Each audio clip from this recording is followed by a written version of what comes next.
Deputy CM Pawan కళ్యాణ్తో మాజీ భార్య రేణుదేశాయ్ భేటీ కానున్నారా? ఇప్పుడు ఆంధ్రప్రదేశ్లో ఇదే హాట్ టాపిక్. ఈ విషయం బయటకొచ్చిన నాటి నుంచి ప్రతి పవన్ అభిమానులో ఆసక్తి నెలకొంది. అసలు ఎందుకు పవన్ను రేణుదేశాయ్ కలవనున్నారు? ఇదే ప్రశ్న కూడా అందరిలో మొదలైంది. ప్రస్తుతం Bhagavad Gita foundation for Vedic studies కు చీఫ్ అడ్వైజర్గా రేణుదేశాయ్ కొనసాగుతున్నారు. ఈ సందర్భంగా పర్యావరణం, వన్యప్రాణుల సంక్షేమం, ఆధ్యాత్మిక రంగాలపై వివిధ ప్రముఖులను కలిసి చర్చిస్తున్నారు. తాజాగా ఆమె తెలంగాణ మంత్రి కొండా సురేఖతో హైదరాబాద్లో భేటీ అయ్యారు. ఇవే అంశాలపై చర్చించారు. ప్రపంచంలోనే తొలిసారిగా నెలకొల్పనున్న గీతా యూనివర్సిటీకి సంబంధించిన వివరాలను మంత్రి సురేఖకి వివరించారు. ఇక తమ ఇంటికి అతిథిగా వచ్చిన రేణుదేశాయ్కు ఘనంగా స్వాగతం పలికారు మంత్రి సురేఖ. నూతన వస్త్రాలు, పండ్లు, పసుపు కుంకుమ అందచేసి సత్కరించారు. సురేఖ కూతురు కొండా సుష్మిత పటేల్ ప్రత్యేకంగా తెప్పించిన గొలుసుని రేణుదేశాయ్కి తన చేతులతో అలంకరించారు.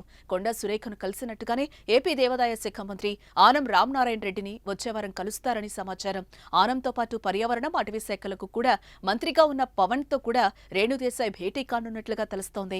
ప్రస్తుతం పిల్లలకు ఆధ్యాత్మికత చాలా అవసరమని, దీని గురించి వివరించి యూనివర్సిటీ ఏర్పాటుపై మంత్రులతో రేణుదేశాయ్ చర్చిస్తారని సమాచారం. అలాగే పవన్ తో పర్యావరణం, వన్యప్రాణుల సంక్షేమం గురించి రేణుదేశాయ్ మాట్లాడనున్నారని టాక్ అయితే వినిపిస్తోంది. పవన్ కళ్యాణ్ రేణుదేశాయ్లను సుమారు తమ 10 సంవత్సరాల అనుబంధాన్ని తెగదెంపులు చేసుకుంటూ డివోర్స్ తీసుకున్నారు. 2012లో పవన్తో విడాకుల తర్వాత పిల్లలతో కలిసి జీవనం సాగిస్తున్నారు రేణుదేశాయ్.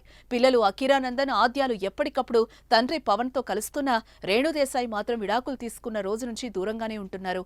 దీంతో తొలిసారి ఇలా అఫీషియల్ గా పవన్ ను రేణుదేశాయ్ కలుస్తారనే వార్త రావటం ఇంట్రెస్టింగ్ గా మారిందని చెప్పుకోవచ్చు.